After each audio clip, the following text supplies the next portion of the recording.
Salut, jumpa lagi di channel YouTube Oprah Prancis dengan video pembelajaran yang mantap, komprehensif, dan terstruktur.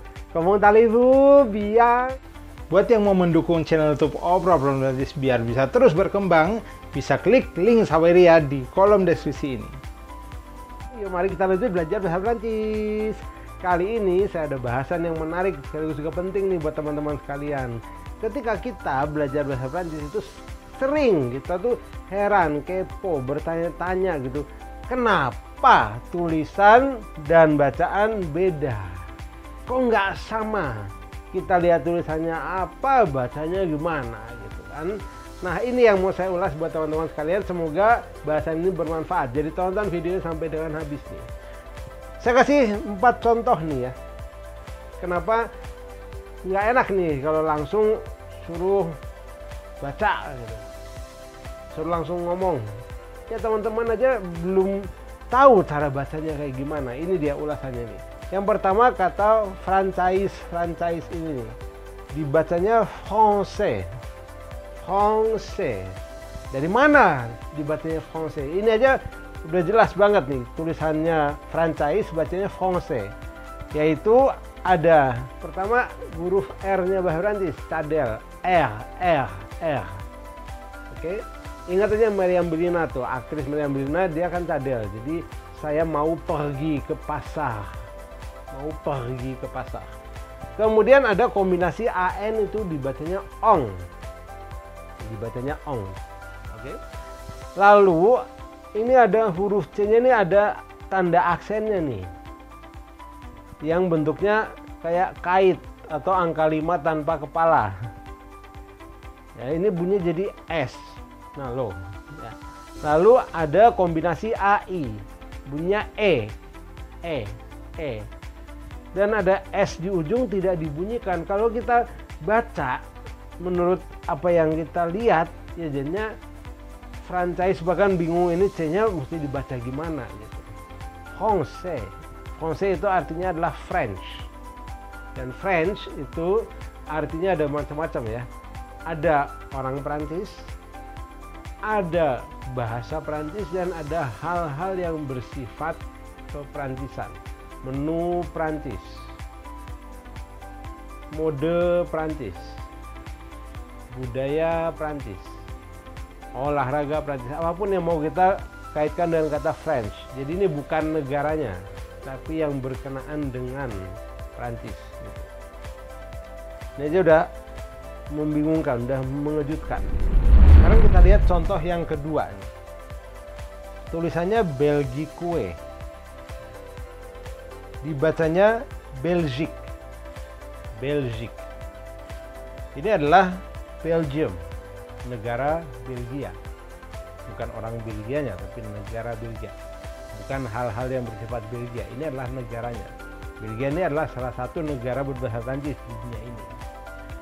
Tulisannya begitu, Belgique, dibacanya Belgique. Bagaimana bisa? Ini dia nih. Yang pertama ada huruf E, bukan E. Kalau kita suruh mengeja di bahasa Prancis itu adalah E. Lalu nyambung ke L, dibacanya nggak lantas bel, tapi bel. Kenapa? Karena huruf L ini punya bunyi E. Jadi supaya nggak dua kali bel, kan nggak enak. Jadi langsungnya bel.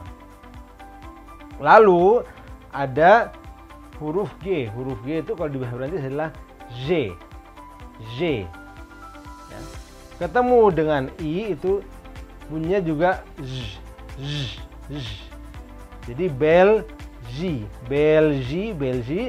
Lalu ada huruf Q, itu bahasa Prancisnya adalah Q.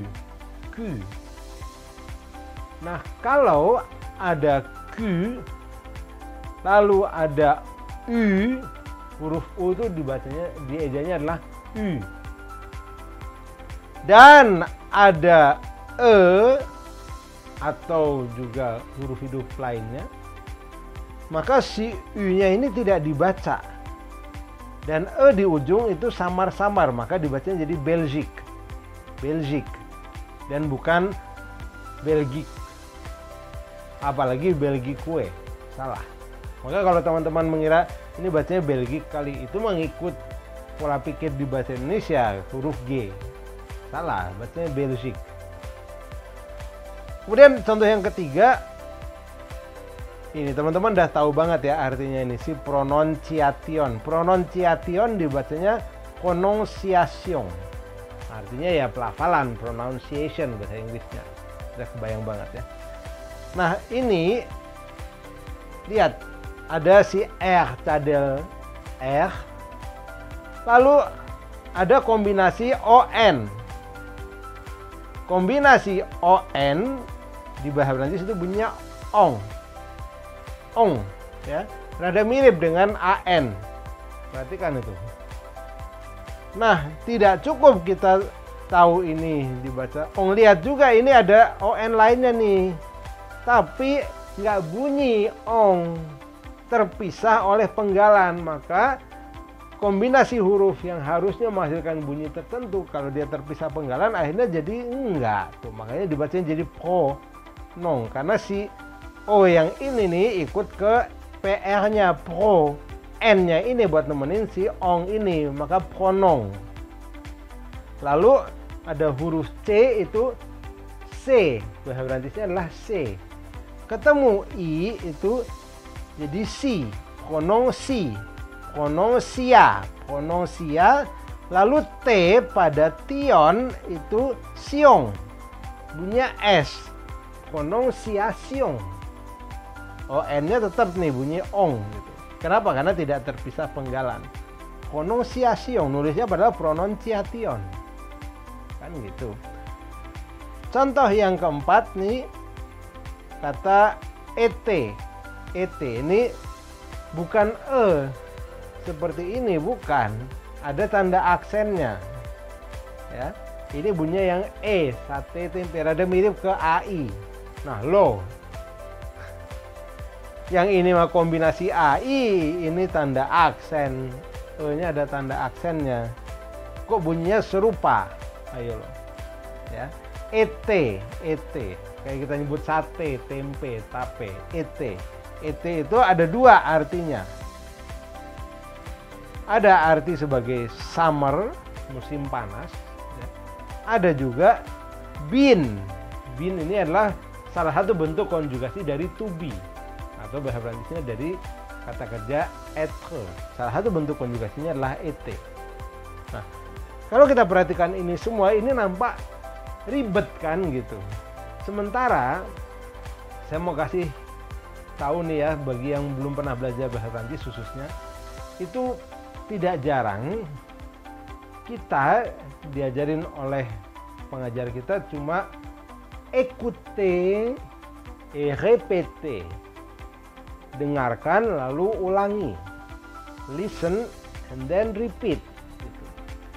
Jadi si guru itu dia membacakan kepada kita Français, Belgique, et, pronunciation, kita cuma disuruh ngikutin aja gitu, tanpa paham apa sebabnya dibacanya gitu.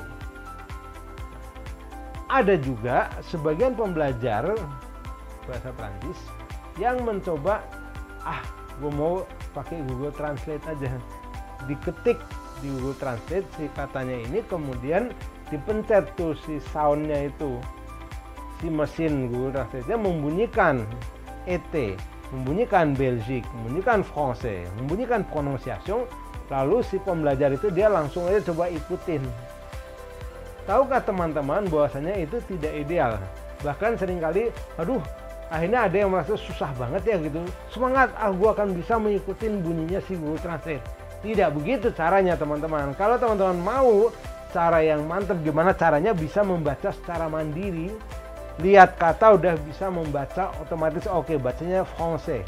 Kalau orang kayak saya nih yang sudah lebih dari 20 tahun sejak pertama kali belajar bahasa Prancis, itu sekarang udah terbiasa banget. Ini nggak perlu panduannya gini, udah otomatis. Tanpa ada ini saya udah bisa baca itu Français, Belgique, pronunciation, et, sudah spontan gitu. Dari mana kemampuan itu?